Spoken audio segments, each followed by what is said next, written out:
Yn dilyn ryddhau canlyniadau cyntaf Cyfrifiad 2021, rydym nawr yn gyhoeddi rhagor o fanylion drwy gyfres o Crynodebau pwnc. Mae Crynodebau pwnc Cyfrifiad 2021 am iechyd, anabledd a gofal di-dâl yn dweud mwy wrth rym am nifer o bobl sydd ag iechyd da ac iechyd gwael, darparu gofal di-dâl a'r boblogaeth anabl yng Nghymru a Lloegr.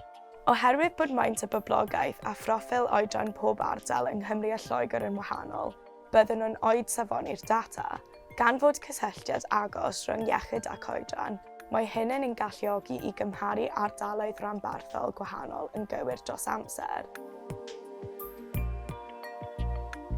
Fel yn 2011, roedd Cyfrifiad 2021 yn cynnwys cwestiwn am iechyd cyffredinol. Gallwn yn asesiad o iechyd fod yn dangosydd ddefnyddiol o ansawdd bywyd cyffredinol y boblogaeth mewn perthynas ag iechyd. Mae'r data o Gyfrifiad 2021 yn dangos i ni, ar ôl addasu ar gyfer maint a phroffil oedran y boblogaeth, y bu cynnydd y nifer o bobl a nododd fod eu iechyd yn dda iawn o gymharu â 2011, a hynny yng Nghymru ac yn Lloegr. Gwnaethom gasglu data Cyfrifiad 2021 yn ystod pandemig y coronavirus. Felly, efallai y byddwch yn ei gweld hi'n rhyfedd fod cynnydd yn nifer o bobl a nododd fod ei iechyd yn dda ledled Cymru a Lloegr. Gallai hyn fod oherwydd bod pandemig y coronavirus wedi dylanwadu ar sut roedd pobl yn teimlo am eu iechyd ac yn ei sgorio. Rydym wedi cynllunio dadansoddiad pellach o ddata'r cyfrifiad a fydd yn ei galluogi i ddeall iechyd cyffredinol yn well. Byddwn yn ystyried iechyd cyffredinol pobl a oedran ar rhyw gwahanol, gan archwilio amrywiadau yn seiliedig ar ba mor ddifreintiedig oedd yr ardal a'r disgwyliad oes yno. Gallwn hefyd weld yr amrywiad mewn iechyd cyffredinol ledled awdurdodau lleol. Enghraifft, yn Tawe Hamlet, Blaenau Gwent a Merthyr Tydfil, roedd y cyfrannau uchaf o bobl a nododd bod eu iechyd yn wael. Mae'r math hwn o wybodaeth yn helpu i gynllunio a dyrannu adnoddau lleol a gwariant ar iechyd y cyhoedd.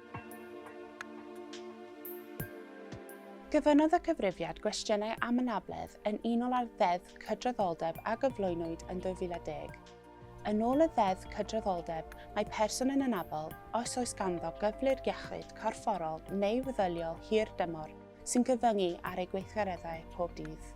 Mae hyn yn galluogi Llywodraeth Ganolog a Llywodraeth Leol i ddefnyddio gwybodaeth Cyfrifiad 2021 mwyn helpu gynllunio a dyrynnu arian ar gyfer gwasanaethau sydd yn ei dro yn helpu i wella bywyd y pobl anabl. Mae hefyd yn galluogi unigolion a sefydliadau trydydd sector i gefnogi ac eirioli dros anghenion pobl anabl yn ei ardaloedd lleol.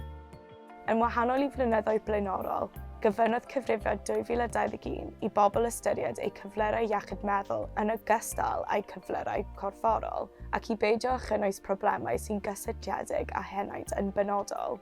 Dangosodd y canlyniadau ostyngiad yng nghyfran y bobl ledled Cymru a Lloegr a nododd ei bod yn anabl, i lawr o 19.5% yn 2011 i 17.8% yn 2021. Gwnaethom ddangos y gwahaniaethau yn y boblogaeth yn arbal ar draws rhanbarthau ac awdurdodau lleol hefyd a nodwyd mae Blackpool, Blaenau Gwent a Chastell Nedd, Port Talbot oedd ar gyfran uchaf o bobl anabl yng Nghymru a Lloegr.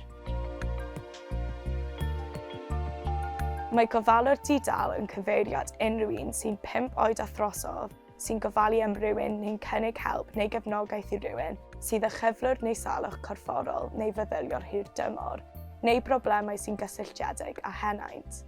O ganlyniadau Cyfrifiad 2021, gallwn weld gostyngiad yn nifer o gofalwyr di-dâl o gymharu â 2011. Fodd bynnag, pan fyddwn yn edrych ar yr oriau o ofal di-dâl a ddarperir, gallwn weld newid tuag at fwy o bobl yn darperu 20 awr yr wythnos neu fwy o ofal di-dâl. Mae'n bwysig nodi ei bod yn bosibl bod y ffaith y gasglwyd data'r cyfrifiad yn ystod pandemig y coronavirus wedi dylanwadu ar y canlyniadau a welsom. Gallai mesurau cadw pellter cymdeithasol a pheidio a chymysgu rhwng cartrefi fod wedi arwain at ofal di-dâl yn cael ei ddarparu gan un person yn unig yn hytrach na'i rannu. Mae hyn yn cyd-fynd â'n cymfyddiad bod cyfran uwch o bobl yn darparu 20 awr neu fwy o ofal di-dâl. Byddwn yn cyhoeddi rhagor o fanylion am y pwnc iechyd, anabledd a gofal di-dâl mewn datganiadau yn y dyfodol. Bydd y rheini yn ychwanegu mwy o fanylion at y darlun ac yn ein helpu i ddeall y tueddiadau lefel uchel hyn ar draws cymunedau. Gan ystyried pob pwnc yn fanylach, fel cyfraddau yn ôl rhyw ac oedran, amddiffadedd, ardal, ethnigrwydd, crefydd a gweithgarwch economaidd. Felly cadwch lygad am y rheini. Cyfrifiad 2021, nid yw erioed wedi bod yn haws dysgu am eich cymuned.